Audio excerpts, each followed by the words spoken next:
Hey guys, this is Abhilash और आज मैं सबसे पहले रिव्यू करूंगा फ्राइडे नाइट प्लान मूवी का और इसके बाद a day and a half movie का। ये दोनों मूवीज आपको मिल जाएंगी नेटफ्लिक्स पर। तो अब चलो शुरू करते हैं।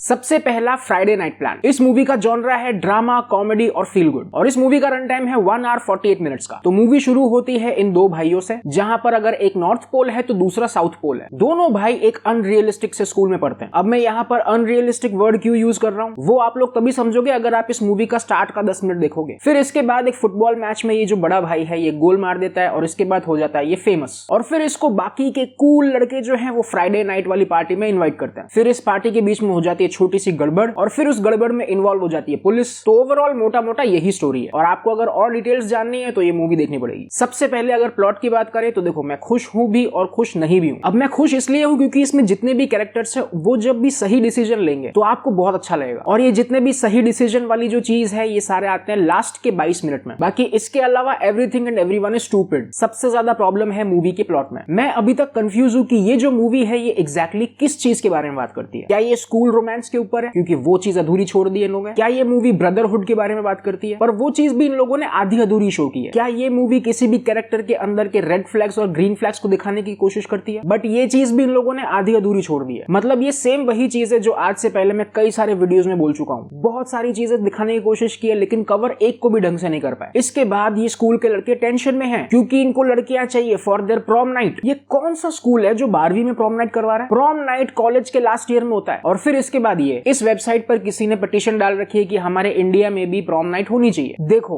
मैं प्रॉम नाइट के खिलाफ नहीं हूं बट अभी लड़कियों को लेके जो भी हमारे देश की सिचुएशन चल रही है उसमें तुम लोग प्रॉम नाइट के चक्कर में 10 मुसीबतें अपने सर पर ले लोगे। इसके अलावा इस मूवी में एक और सीन है जहां पर ये दोनों भाई आर्ग्यूमेंट शुरू कर देते हैं। मैंने कई रिव्यूज पढ़े और सभी लोग इस सीन की बहुत तारीफ कर रहे थे बट ट्रस्ट मी गाइस, अगर आप लोगों ने लाइफ में सीरियसली रिस्पॉन्सिबिलिटी उठानी सीखी है तो ये वाला सीन आप डिस्कार्ड कर दोगे, कैंसिल कर दोगे and you will be like कि इस पूरे सीन का जो आर्ग्यूमेंट है वो है ही गलत। तो आप लोग अगर ये मूवी देखते हो और फिर ये सीन देखते हो तो मुझे बताना कि आपको कैसा लगा इस पूरे सीन को देखकर। प्लॉट के अलावा स्क्रीन प्ले वाज लैगी। आधे से ज्यादा मूवी को फॉरवर्ड करके इजीली देखा जा सकता है। कैरेक्टर डेवलपमेंट वाला पॉइंट मुझे बहुत अच्छा लगा इस मूवी में और वो आपको देखने को मिलेगा इन दो कैरेक्टर्स में जो कि है दोनों भाई। बट ये डेवलपमेंट ठीक ठाक सा है बट ऐसा वाव टाइप नहीं है। मतलब कि जो काम इन दोनों को मूवी के 35वें मिनट पे करना था वो इन लोगों ने लास्ट के 22 मिनट में खत्म किया है। अगर ये लोग पहले ही ये वाला काम कर देते जिसकी मैं बात कर रहा हूँ तो ये मूवी 1.5 घंटे लंबी होती नहीं। अब एक्टिंग की बात करें तो सबसे पहले बाबिल खान, इनकी एक्टिंग अच्छी है और इनमें पोटेंशियल भी है और वो पोटेंशियल आपको इस मूवी में बिट्स एंड पीसेस में देखने को मिलेगा। But overall he was good. Babil Khan से बेटर एक्टिंग आपको मिलेगी अमृत जैन की। ये बंदा स्टार्ट से लेके एंड तक अपने फुल कैरेक्टर में था और इनका ट्रू पोटेंशियल आपको लास्ट के 20 मिनट में देखने को मिलेगा जब इनकी बातचीत पुलिस इंस्पेक्टर से हो रही होती है। इसके अलावा अब ये दोनों लगते भी हैं कि ये 10वीं 12वीं के स्टूडेंट्स होंगे पर इस मूवी में मुझे फील हुआ कि कई जनों की मिसकास्टिंग हुई है, जैसे कि आद्या आनंद। इनका काम अच्छा है बट एंड तक भी मैं हजम नहीं कर पाया कि ये बंदी 10th क्लास में पढ़ती है। And the same thing goes with everyone else. Cinematography was fine, background music was fine, and के 20 मिनट में background music was very good. इसके अलावा डायरेक्टर हैं वत्सल नीलकंठन जिनकी ये पहली मूवी है बतौर डायरेक्टर। बट अब खैर ठीक है,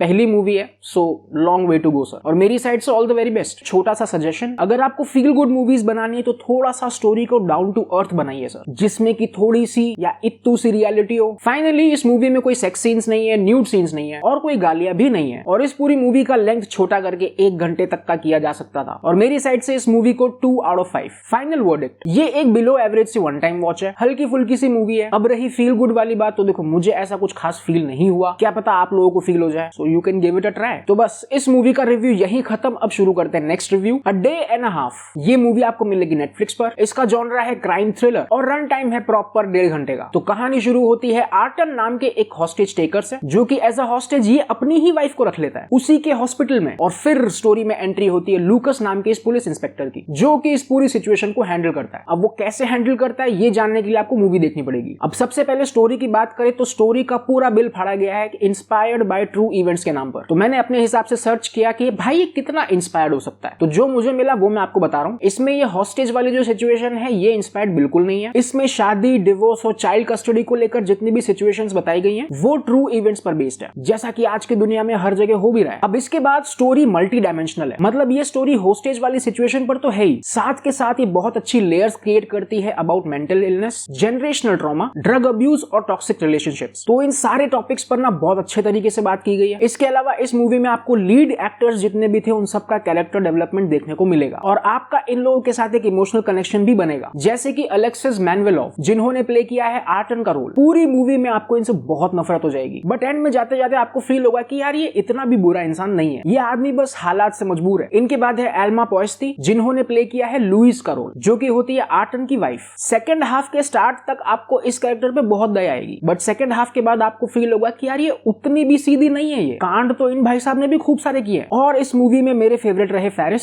जिन्होंने रोल प्ले किया है लूकस का। इन्होंने बहुत ही सॉलिड परफॉर्मेंस दी है और इनका जो कैरेक्टर है ये एक्चुअली सिचुएशन में फंस गया है, ये बस अपने घर जाना चाहता है और अपने बेटे का बर्थडे सेलिब्रेट करना चाहता है बस। इसके बाद ना मैंने बहुत सारे रिव्यूज पढ़े जहां पर व्यूअर्स ये बोल रहे थे कि ये जो होस्टेज टेकर है इसको शुरू के 15 मिनट में ही मार गिराया जा सकता था, पुलिस के पास बहुत सारे मौके थे, जो कि मैं पूरी तरीके से अग्री करता हूं। बट इससे पहले कि आप मूवी को जज करो, मैं आपको स्वीडन की पुलिस के बारे में थोड़ी सी इन्फो दे देता हूं। वहां पर 3 लेवल्स में फोर्स होती है, पुलिस, नेशनल सिक्योरिटी और आर्मी। अपने इंडिया के हिसाब से देखो चीजें थोड़ी सी डिफरेंट है, वारदात की इंटेंसिटी और स्केल के हिसाब से डिपार्टमेंट्स डिवाइडेड है, जैसे कि police, CID, CBI, intelligence bureau, raw, फिर आगे कोई और आगे कोई और। इसके अलावा स्वीडन की पुलिस को गन्स अलाउड नहीं है। गन्स ये लोग प्रोवाइड करते हैं सिर्फ और सिर्फ रिपोर्टिंग ऑफिसर्स को, जो कि रात में पेट्रोलिंग का काम करते हैं। और इनके वहां पर वैसी टीम्स नहीं है, जो कि स्नाइपर वाली टीम अलग हो गई, असॉल्ट राइफल वाली टीम अलग हो गई, ऐसा नहीं है। वहां पे पुलिस को दे रखा है सिर्फ और सिर्फ एक डंडा। अब आपको जो भी करना है वो इस डंडे के हिसाब से ही करना है। ये इसलिए भी है क्योंकि वहां का क्राइम रेट कम है और वहां पर ऐसे होस्टेज वाली जो सिचुएशन है, ऐसे कांड भी कम होते हैं। और अगर हो भी जाते हैं तो पुलिस सबसे पहले जाती है और पेरीमीटर सेट करती है और फिर ये लोग कॉल लगाते हैं नेशनल सिक्योरिटी को। ये same to same case England के साथ भी है और इसके अलावा देखो 6-7 कंट्रीज और है, वो आप लोग गूगल कर लेना आराम से। तो देखो मैं भी मूवी के हाफ टाइम तक पहुंचा और फिर मैंने भी यही सोचा कि यार इतने सारे मौके थे, मैं तो अभी तक इस आदमी को 4-5 बार मार देता। फिर मैंने ये सब चीजें पढ़ी, फिर मुझे समझ में आया कि ओके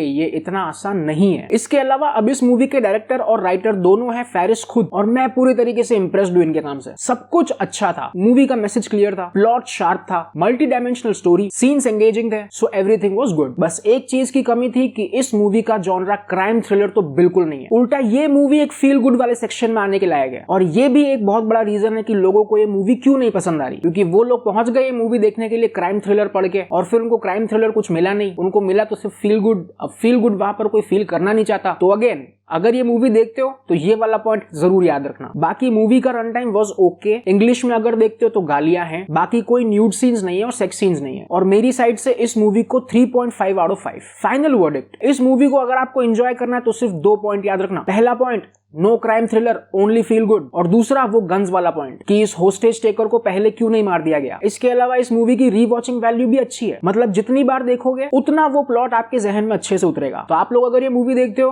तो ये पॉइंट्स याद रखना and you will enjoy it. तो आज का वीडियो बस यही खत्म करते हैं। ये दोनों रिव्यूज अगर आपको हेल्पफुल और लॉजिकल लगे तो don't forget like and subscribe. अब मैं मिलता हूं आपको नेक्स्ट रिव्यू में, तब तक बी ऑसम, बाय बाय।